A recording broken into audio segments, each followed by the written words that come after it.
الحمد للہ رب العالمین والصلاة والسلام علی سید الانبیاء والمرسلین اما بعد فاعوذ باللہ من الشیطان الرجیم بسم اللہ الرحمن الرحیم۔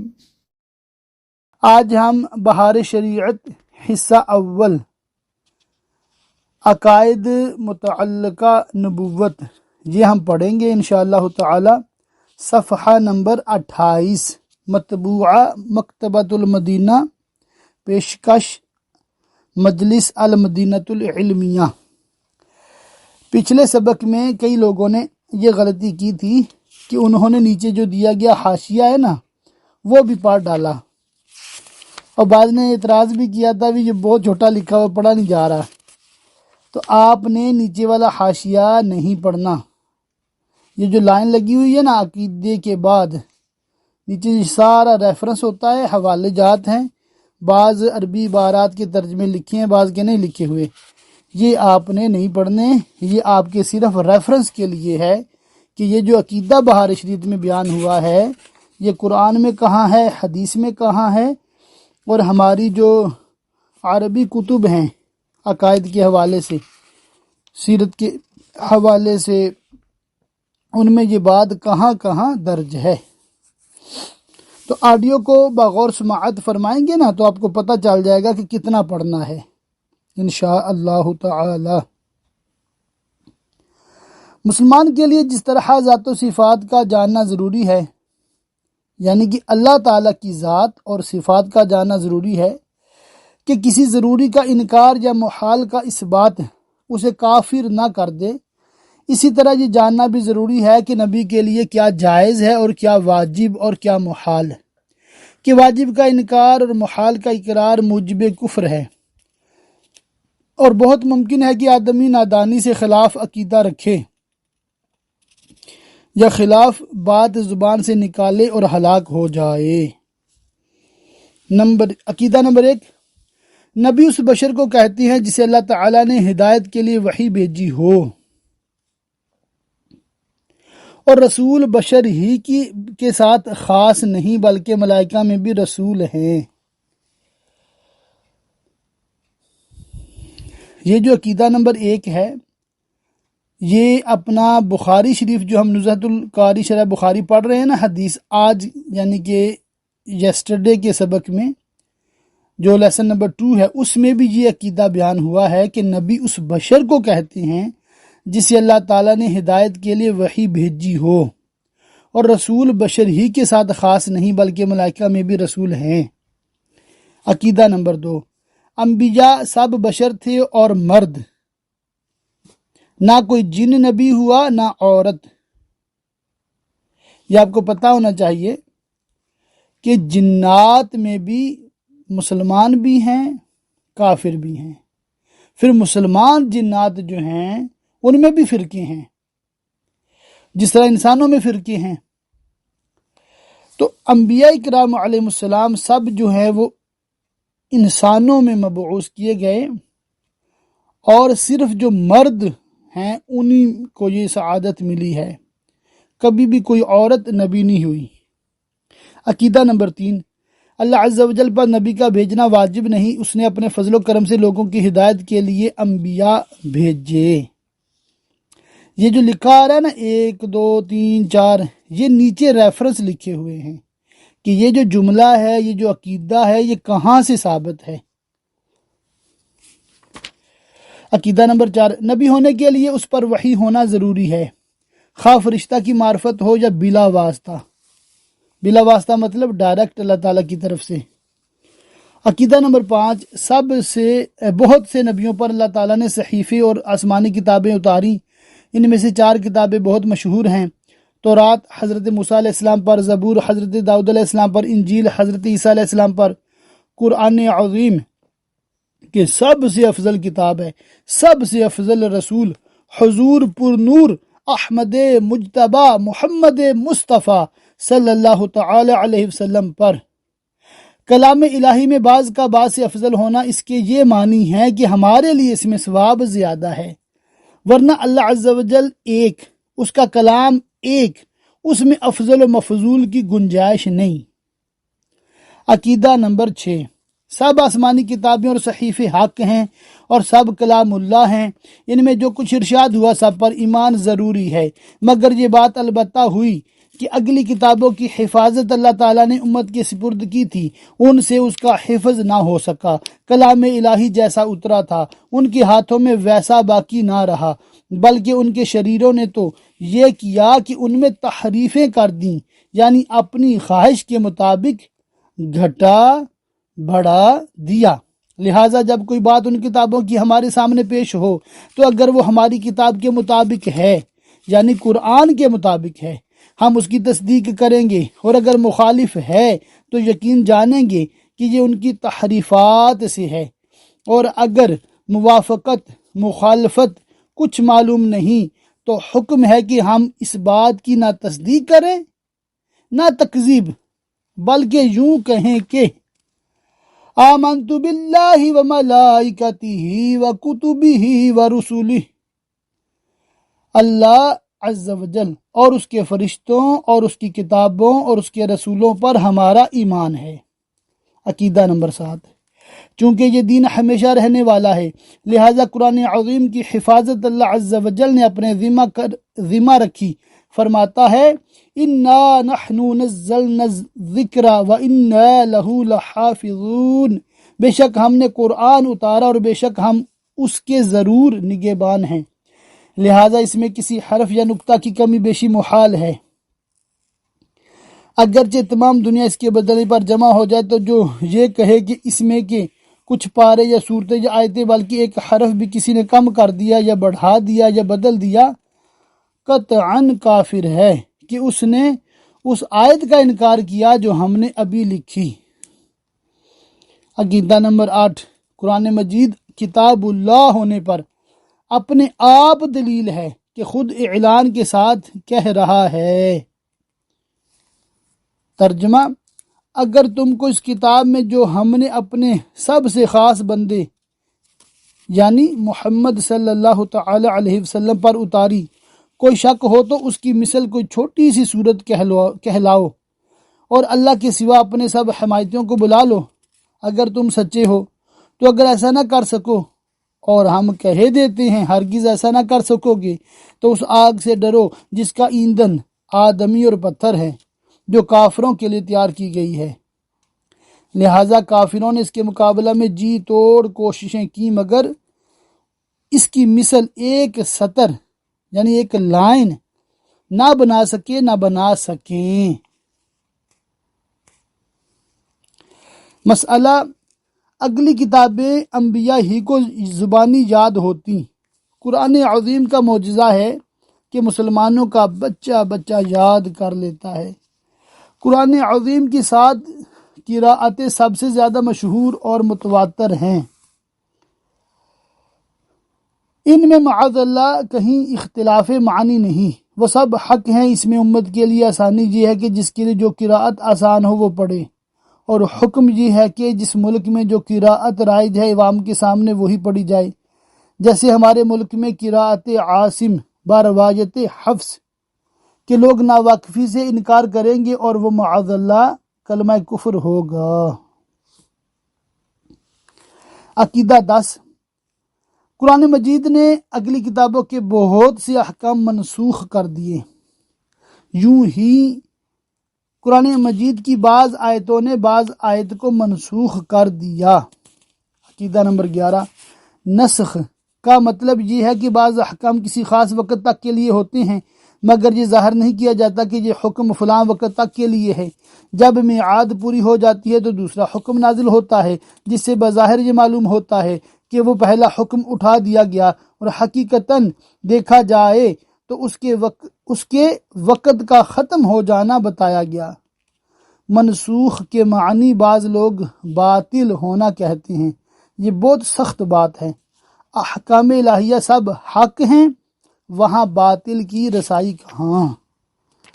عقیدہ 12، قرآن کی بعض باتیں محکم ہیں کہ ہماری سمجھ میں آتی ہیں اور بعض متشابہ کہ ان کا پورا مطلب اللہ اور اللہ کے حبیب عز و جل و صلی اللہ تعالی علیہ وسلم کے سوا کوئی نہیں جانتا۔ متشابہ کی تلاش اور اس کے معنی کی کنکاش وہی کرتا ہے جس کے دل میں کجی ہو۔ کجی مطلب ٹیڑھا پن ہو، یعنی کہ الٹے دماغ کا جو بندہ ہو۔ عقیدہ نمبر 13، وحی نبوت انبیاء کے لیے خاص ہے، جو اسے کسی غیر نبی کے لیے مانے کافر ہے۔ نبی کو خواب میں جو چیز بتائی جائے وہ بھی وحی ہے، اس کے جھوٹے ہونے کا احتمال نہیں۔ ولی کے دل میں بعض اوقات سوتے یا جاگتے میں کوئی بات القاء ہوتی ہے، اس کو الہام کہتے ہیں۔ اور وحی شیطانی کہ القاء من جانب شیطان ہو، یعنی کہ شیطان کی طرف سے دل میں ڈالی جائے، یہ کاہن، ساحر اور دیگر کفار و فساق کے لیے ہوتی ہے۔ عقیدہ 14، نبوت کسبی نہیں کہ آدمی عبادت و ریاضت کے ذریعہ سے حاصل کر سکے، بلکہ محض عطا الہی ہے کہ جسے چاہتا ہے اپنے فضل سے دیتا ہے۔ ہاں، دیتا اسی کو ہے جسے اس منصب عظیم کے قابل بناتا ہے، جو قبل حصول نبوت تمام اخلاق رذیلہ سے پاک اور تمام اخلاق فاضلہ سے مزین ہو کر جملہ مدارج ولایت طے کر چکتا ہے، اور اپنے نسب و جسم و قول و فعل و حرکات و سکنات میں ہر ایسی بات سے منزہ ہوتا ہے جو باعث نفرت ہو۔ اسے عقل کامل عطا کی جاتی ہے جو اوروں کی عقل سے بدرجہ زائد ہے۔ کسی حکیم اور کسی فلسفی کی عقل اس کے 1,00,000ویں حصہ تک نہیں پہنچ سکتی۔ اللہ اعلم حیث یجعل رسالتہ، ذالک فضل اللہ یؤتیہ من یشاء، واللہ ذو الفضل العظیم۔ آیت نمبر جو 3 کا حاشیہ، اس کا ترجمہ ہے اللہ خوب جانتا ہے جہاں اپنی رسالت رکھے، اور 4 کا جو حاشیہ اس میں ہے، یہ اللہ کا فضل ہے جسے چاہے دے، اور اللہ بڑے فضل والا ہے۔ اور جو اسے کسبی مانے، کسب یعنی محنت کر کے، کسبی مانے کہ آدمی اپنی کسب و ریاضت سے منصب نبوت تک پہنچ سکتا ہے، کافر ہے۔ عقیدہ 15، جو شخص نبی سے نبوت کا زوال جائز جانے، کافر ہے۔ عقیدہ 16، نبی کا معصوم ہونا ضروری ہے۔ یہ عصمت نبی اور ملک یعنی فرشتہ کا خاصہ ہے کہ نبی اور فرشتہ کے سوا کوئی معصوم نہیں۔ یہاں سے نا ایک بہت بڑا مسئلہ ہے جو سنی شیعہ میں پایا جاتا ہے، یہ اب غور سے سنیے گا۔ اماموں کو انبیاء کی طرح معصوم سمجھنا گمراہی اور بددینی ہے۔ عصمت انبیاء کی یہ معنی ہے کہ ان کے لیے حفظ الہی کا وعدہ ہو لیا، جس کے سبب ان سے صدور گناہ یعنی گناہ کا سرزد ہونا شرعاً محال ہے، بخلاف ائمہ و اکابر اولیاء کہ اللہ عز و جل انہیں محفوظ رکھتا ہے، ان سے گناہ ہوتا نہیں ہے، مگر ہو تو شرعاً محال بھی نہیں۔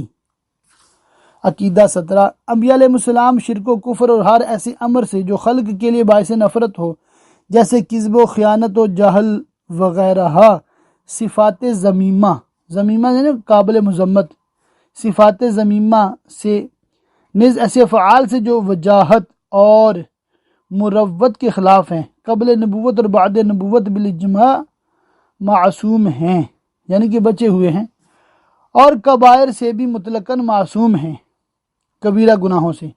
اور حق یہ ہے کہ تعمد صغائر سے بھی، یعنی کہ صغیرہ گناہ بھی قصداً نہیں کر سکتے، کرتے نہیں ہیں، قبل نبوت اور بعد نبوت معصوم ہیں۔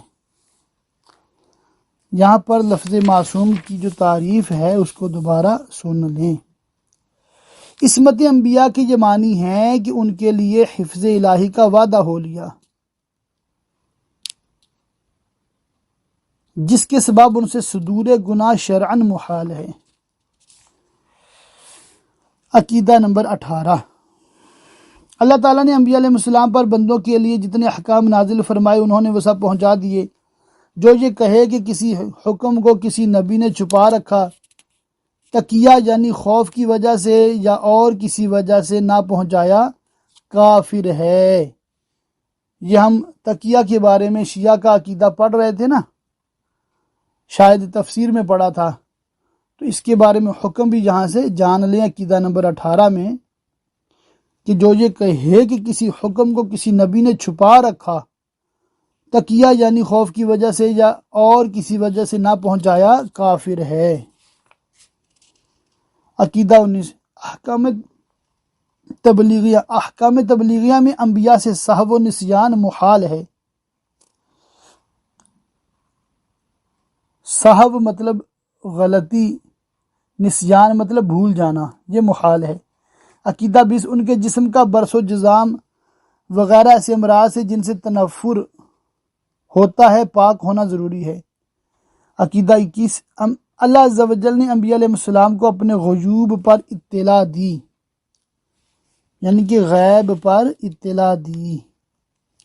اچھا، یہ اس پہ لکھا ہے 3 اور 3 کے نیچے حاشیہ ہے۔ اب اس میں قرآن پاک کی آیتوں کے حوالے کہاں کہاں یہ بتایا گیا ہے کہ نبیوں کو اللہ نے علم غیب دیا ہے۔ زمین و آسمان کا ہر ذرہ ہر نبی کے پیش نظر ہے۔ سبحان اللہ، سنیوں کا عقیدہ پڑھیں جناب۔ زمین و آسمان کا ہر ذرہ ہر نبی کے پیش نظر ہے، مگر یہ علم غیب کی ان کو ہے، اللہ عز و جل کے دیے سے ہے۔ یہ ہمارا عقیدہ ہے کہ جو نبیوں کے پاس علم غیب ہے اللہ نے دیا ہے، لہٰذا ان کا علم عطائی ہوا، اور علم عطائی اللہ عز و جل کے لیے محال ہے۔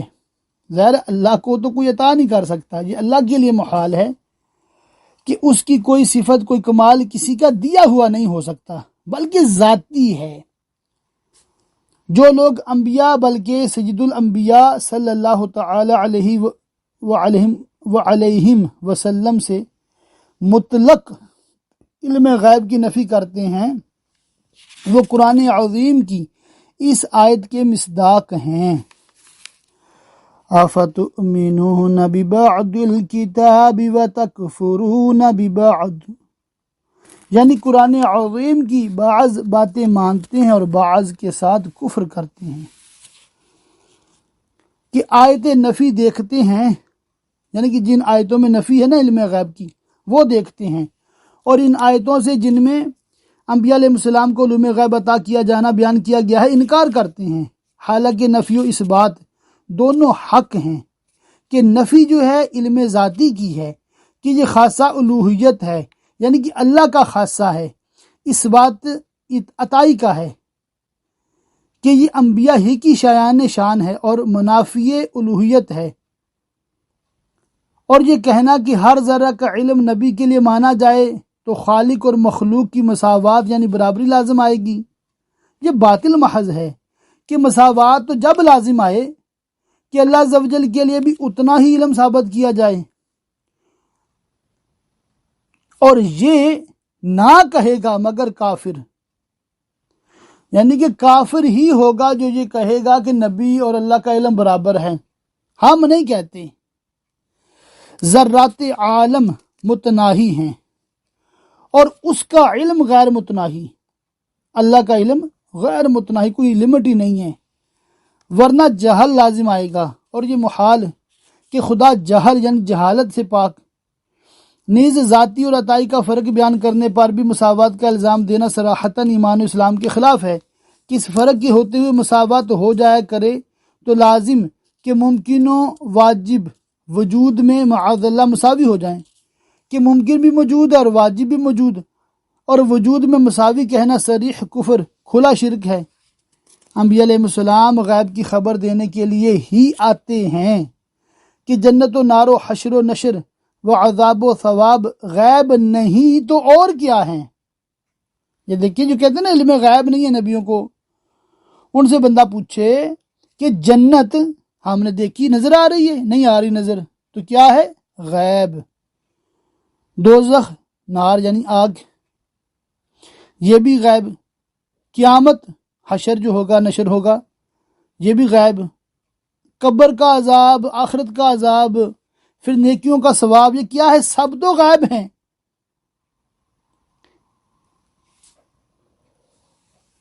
تو نبیوں نے ہی یہ خبریں ہمیں دی ہیں۔ ان کا منصب ہی یہ ہے کہ وہ باتیں ارشاد فرمائیں جن تک عقل و حواس کی رسائی نہیں، اور اسی کا نام غیب ہے۔ اولیاء کو بھی علم غیب عطائی ہوتا ہے مگر بواسطہ انبیاء کے۔ عقیدہ 22، انبیاء کرام علیہ السلام تمام مخلوق یہاں تک کہ رسول ملائکہ سے افضل ہیں۔ ولی کتنا ہی بڑے مرتبے والا ہو، کسی نبی کے برابر نہیں ہو سکتا۔ جو کسی غیر نبی کو کسی نبی سے افضل یا برابر بتائے کافر ہے۔ یہاں بھی شیعہ کا رد ہو رہا ہے، وہ معاذ اللہ ائمہ اہل بیت کو نبیوں سے بھی افضل کہتے ہیں، معاذ اللہ ثم معاذ اللہ، اور یہ سیدھا سیدھا کفر ہے۔ عقیدہ نمبر 23، نبی کی تعظیم فرض عین بلکہ اصل تمام فرائض ہے۔ کسی نبی کی ادنا توہین یا تکذیب کفر ہے۔ یہاں پر ایک شعر یاد آ رہا ہے، اگر مجھے پورا شعر آ جائے۔ مولا علی نے واری تیری نیند پر نماز، اور وہ بھی عصر جو اعلی خطر کی ہے، صدیق بلکہ ان پہ جان اپنی دے چکے، اور حفظ جہاں تو جان فروز غرر کی ہے۔ ہاں تو نے ان کو جان انہیں پھیر دی نماز، پر وہ تو کر چکے تھے جو کرنی بشر کی ہے۔ ثابت ہوا کہ جملہ فرائض فرو ہیں، اصل الاصول بندگی اس تاجور کی ہے۔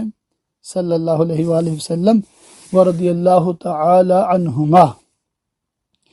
کہ عقیدہ ہمارا کیا ہے؟ نبی کی تعظیم فرض عین بلکہ اصل تمام فرائض ہے۔ کسی نبی کی ادنا توہین یا تکذیب کفر ہے۔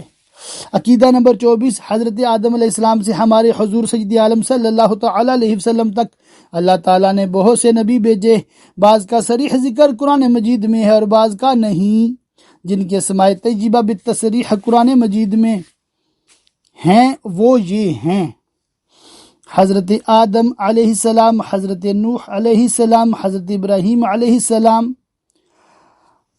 حضرت اسماعیل علیہ السلام، حضرت اسحاق علیہ السلام، حضرت یعقوب علیہ السلام، حضرت یوسف علیہ السلام، حضرت موسیٰ علیہ السلام، حضرت ہارون علیہ السلام، حضرت شعیب علیہ السلام، حضرت لوط علیہ السلام، حضرت ہود علیہ السلام، حضرت داؤد علیہ السلام، حضرت سلیمان علیہ السلام، حضرت ایوب علیہ السلام، حضرت زکریا علیہ السلام، حضرت یحییٰ علیہ السلام، حضرت عیسیٰ علیہ السلام، حضرت الیاس علیہ السلام، حضرت الیسع علیہ السلام، حضرت یونس علیہ السلام، حضرت ادریس علیہ السلام، حضرت ذوالکفل علیہ السلام، حضرت صالح علیہ السلام، حضرت عزیر علیہ السلام، حضور سید المرسلین محمد رسول اللہ صلی اللہ تعالی علیہ وسلم۔ تو ہر نبی کے نام کے ساتھ 1 2 3 جو لکھا ہوا ہے نا، اور نیچے قرآن پاک کی ان آیتوں کے حوالے بھی ہیں کہ ان کا ذکر خیر کہاں کہاں آیا ہے۔ عقیدہ نمبر 25، حضرت آدم علیہ السلام کو اللہ تعالیٰ نے بے ماں باپ کی مٹی سے پیدا کیا، یعنی ماں باپ کے بغیر، اور اپنا خلیفہ کیا، اور تمام اسماء و مسمیات کا علم عطا اور تمام اسماء و مسمیات کا علم دیا۔ نمبر 4 میں ہے ناموں اور ان سے پکاری جانے والی چیزوں۔ ملائکہ کو حکم دیا کہ ان کو سجدہ کریں، سب نے سجدہ کیا۔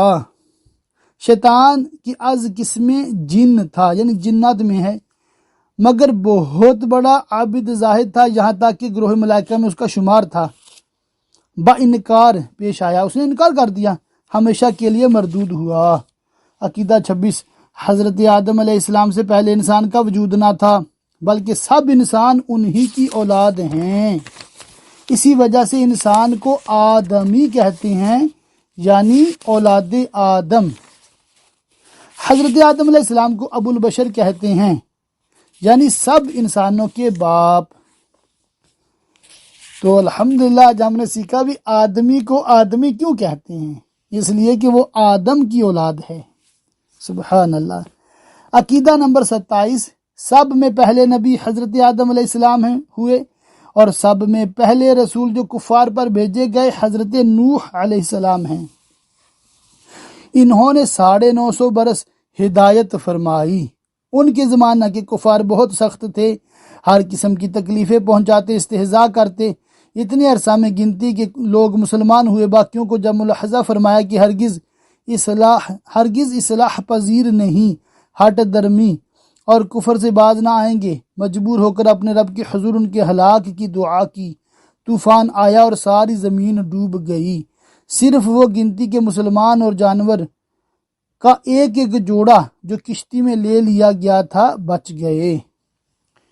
عقیدہ 28، انبیاء کی کوئی تعداد معین کرنا جائز نہیں، کہ خبریں اس باب میں مختلف ہیں، اور تعداد معین پر ایمان رکھنے میں نبی کو نبوت سے خارج ماننے یا غیر نبی کو نبی جاننے کا احتمال ہے، اور یہ دونوں باتیں کفر ہیں۔ لہذا یہ اعتقاد چاہیے کہ اللہ عز و جل کی ہر نبی پر ہمارا ایمان ہے۔ عقیدہ نمبر 29، نبیوں کے مختلف درجے ہیں، بعض کو بعض پر فضیلت ہے، اور سب میں افضل ہمارے آقا و مولا سید المرسلین صلی اللہ تعالی علیہ وسلم ہیں۔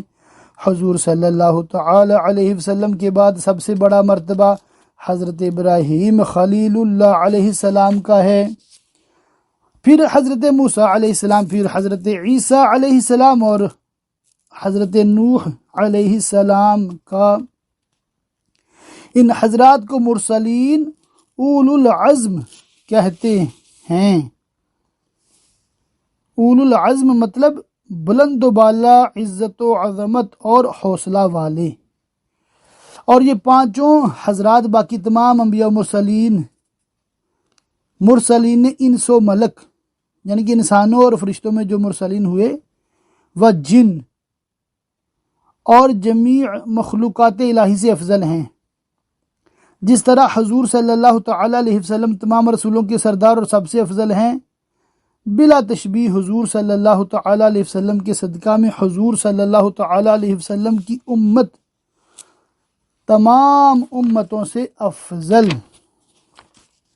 عقیدہ نمبر 30، تمام انبیاء اللہ عز و جل کے حضور عظیم وجاہت و عزت والے ہیں، ان کو اللہ تعالیٰ کے نزدیک معاذ اللہ چوڑے چمار کی مثل کہنا کھلی گستاخی اور کلمہ کفر ہے۔ عقیدہ 31، نبی کے دعویٰ نبوت میں سچے ہونے کی ایک دلیل یہ ہے کہ نبی اپنے صدق کا اعلانیہ دعویٰ فرما کر محالات عادیہ کی ظاہر کرنے کا ذمہ لیتا اور منکروں کو اس کے مثل کی طرف بلاتا ہے۔ اللہ عز و جل اس کے دعویٰ کے مطابق امر محال عادی ظاہر فرما دیتا ہے، اور منکرین سب عاجز رہتے ہیں، اسی کو معجزہ کہتے ہیں۔ جیسے حضرت صالح علیہ السلام کا ناکہ یعنی آپ کی اونٹنی جو کہ پتھر سے پیدا کی گئی تھی، حضرت موسیٰ علیہ السلام کا عصا کا سانپ ہو جانا، عصا مطلب چھڑی جو آپ کے ہاتھ میں تھی، اور ید بیضا یعنی کہ آپ کا ہاتھ جو اپنی بغل میں لیتے تھے پھر نکالتے وہ روشن ہو جاتا، اور حضرت عیسیٰ علیہ السلام کا مردوں کو جلا دینا یعنی زندہ کرنا، اور مادر زاد اندھے اور کوڑی کو اچھا کر دینا، اور ہمارے حضور صلی اللہ تعالی علیہ وسلم کے معجزے تو بہت ہیں۔ عقیدہ نمبر 32، جو شخص نبی نہ ہو اور نبوت کا دعویٰ کرے، وہ دعویٰ کر کے کوئی محال عادی اپنے دعوے کے مطابق ظاہر نہیں کر سکتا، ورنہ سچے جھوٹے میں فرق نہ رہے گا۔ بس یہاں پر آج کے لیسن کا ہم اختتام کرتے ہیں۔ اللہ تعالیٰ سے دعا کہ اللہ تعالیٰ ہمیں اسلام کے درست عقیدے جاننے، سمجھنے، ان پر ایمان رکھنے اور ایمان کے ساتھ ہی دنیا سے رخصت ہونے کی توفیق رفیق مرحمت فرمائے۔ اللہ تعالیٰ ہمارے ماں باپ کی ساری امت کی مغفرت فرمائے۔ اللہ تعالیٰ ہم سب کو عالم کورس اردو مکمل کرنے کی سعادت عطا فرمائے، آمین آمین۔